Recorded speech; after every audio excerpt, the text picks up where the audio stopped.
आजकल ये girlfriend boyfriend जैसे रिश्ते, देखो बड़ी सीधी सी बात है, ये जो आजकल चल रहा है ये पतन का कारण है और कोई कारण नहीं। बच्चे को आपने संभाला, आपने स्कूलिंग में संभाल लिया, कॉलेज में संभाल लिया, और जैसे ही वो बाहर गया आके बोलता है कि मैंने लड़का पसंद कर दिया, मैंने लड़की पसंद कर ली।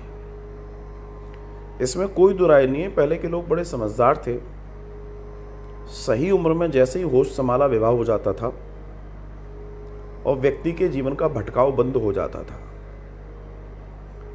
क्योंकि ये तो नेचुरल है कि जब शरीर में हार्मोनल चेंज होगा तो अपोजिट सेक्स के प्रति कोई भी व्यक्ति होगा, स्त्री पुरुष, पुरुष स्त्री, स्त्री की तरफ आकर्षित होता है। ये प्रकृति का नियम है और शरीर का नियम है।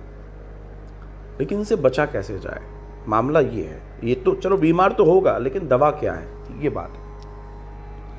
तो इसका जो मूल दर्शन, जो मूल बात मैं आपसे कहना चाहता हूँ वो वही है कि आप जितने खुल जाओगे, आप जितने अकेले होगे, आपको जितने मौके मिलेंगे, आप उतना गड़बड़ करोगे। ये तो संस्कारों की बात है कि इन चीज़ों का कोई लाभ ले ले, क्योंकि आप बाहर जाओगे तो आप अपोजिट आकर्षण में जरूर आओगे। और यही कारण हो रहा है, क्योंकि जो उम्र है, जब उम्र में कंट्रोल में थे उस समय विवाह हो गया तो कंट्रोल हो गया। अब जब कंट्रोल के बाहर चले गए तो फैशन हो गया आज की तारीख में ये तो। और इस फैशन में ज़िंदगियां बर्बाद हो रही हैं, और ऐसी वैसी बर्बाद नहीं हो रही हैं। जिसके पास मतलब अगर देखा जाए कि कोई लड़के के पास अगर लड़की दोस्त नहीं है तो वो अपने अपमान समझ रहा है, कोई लड़की के पास लड़का दोस्त नहीं है तो वो अपना अपमान समझ रहे हैं। इनको ये नहीं मालूम ये अपमान नहीं, अपयश है अगर ऐसा हो जाता है तो।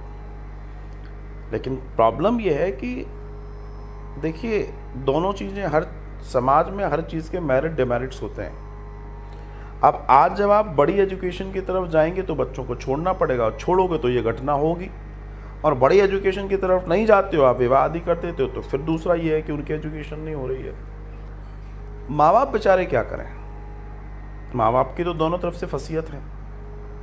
और बच्चों के साथ ये है कि बच्चे ये नहीं समझ पा रहे कि हम किन माँ बाप की संतान हैं, हमारे माता पिता ने हम पर कितना भरोसा किया है, और वो अपने उस भरोसे को चंद एक ऐसा व्यक्ति, या वो लड़का है या लड़की जिसको अभी अभी जाना है, और उसके पीछे वो सब दांव पे लगा देता है।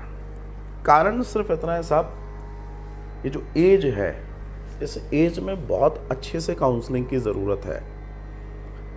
और ईमानदारी की बात कहूँ कि माता पिता के पास ही उतनी काउंसलिंग एबिलिटी नहीं है कि वो अपने बच्चे को काउंसलिंग दे पाएँ, काउंसलिंग कर पाएँ। क्योंकि ज़्यादातर बच्चे अपने माता पिता को भी कुछ ऐसी स्थितियों में देख रहे हैं। कड़वा कह रहा हूँ मगर सही कह रहा हूँ। तो वो अपने आप में एक खतरनाक सा संदेश है, थोड़ा बहुत संदेश नहीं है। आप जिनको आप बहुत सीधा समझ रहे हैं, अरे ये बच्चा तो हमारा बहुत सीधा है, पता पड़ा वो उतना ही खतरनाक निकल गया कहीं जाकर, आपको पता ही नहीं पड़ा। ऐसे ऐसे केस आते हैं कि जो बच्ची आंखों से डर जाती थी, वो घर में कभी आई और पता पड़ा मैंने शादी कर ली, मेरी मांग में सिंदूर है। ऐसा भी होता है।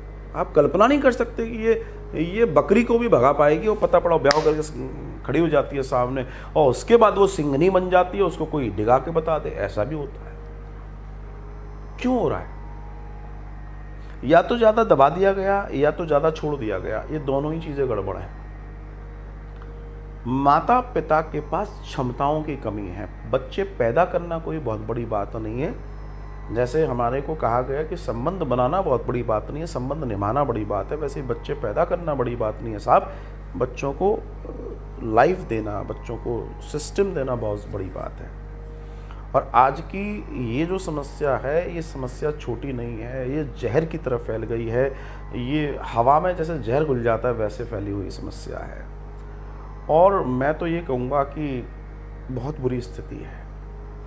आज जिन माता पिता के पास बेटियां हैं ना, उनके तो समझ लो हाथ पैर कपकपाते ही रहते हैं। अब माने या ना माने, उनके हाथ पैर हमेशा कपकपाते रहते हैं। एक समय ये था कि बच्चे कपकपाते, आज माँ बाप कपकपाते हैं।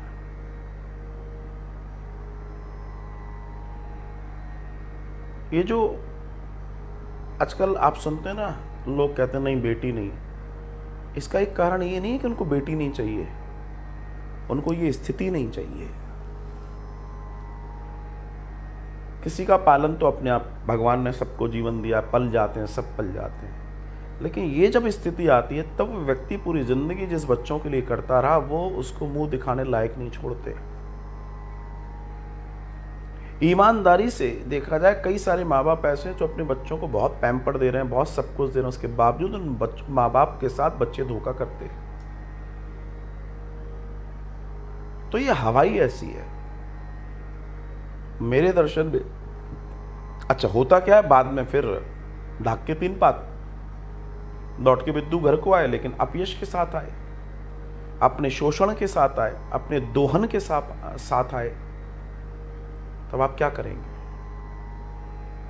मैं आपकी तरह समाज में रह रहा हूं, आपकी तरह ही हूं। बहुत सारी घटनाएं मेरे सामने आती हैं, मेरे पास आती हैं, लोग कहते हैं क्या करें। बस मैं यही कहता हूं कि परमात्मा ही कुछ करे। सबसे ज्यादा देखिए गलती बच्चे की भी नहीं है, अगर मैं कहूं क्यों नहीं है। होता क्या है, जैसे मान लीजिए टीन एज है, ये जो एज है बस इस पे थोड़ा सा फोकस रखना है। यही वो समय है गड़बड़ी का, इसको आपने संभाल लिया, उसके बाद चलो अगर कल को वो डिसीजन भी लेगा तो वो डिसीजन समझदारी का है नहीं है, वो एक अलग मैटर है। मगर इसमें उसका शोषण हो जाएगा, टीनेज में हो जाएगा शोषण। और अगर वो 20, 22, 25 साल में कोई डिसीजन ले रहा है तो वो शोषण नहीं होगा, वो फिर ये होगा चलो मुझे इससे शादी करनी है। ये बहुत बड़ा अंतर है, यहाँ भी एक बड़ा अंतर है। So we must think about it कि इस चीज़ को समझना बहुत बहुत ज़्यादा ज़रूरी है, बहुत ज़्यादा ज़रूरी है। तो मैं इस प्रसंग में यही कहना चाहूँगा कि ये बीमारी बहुत ख़तरनाक है साहब, और ये जगह जगह फैली हुई है। बस अध्यात्म के द्वारा ही इसे बचाया जा सकता है, और क्या कहें।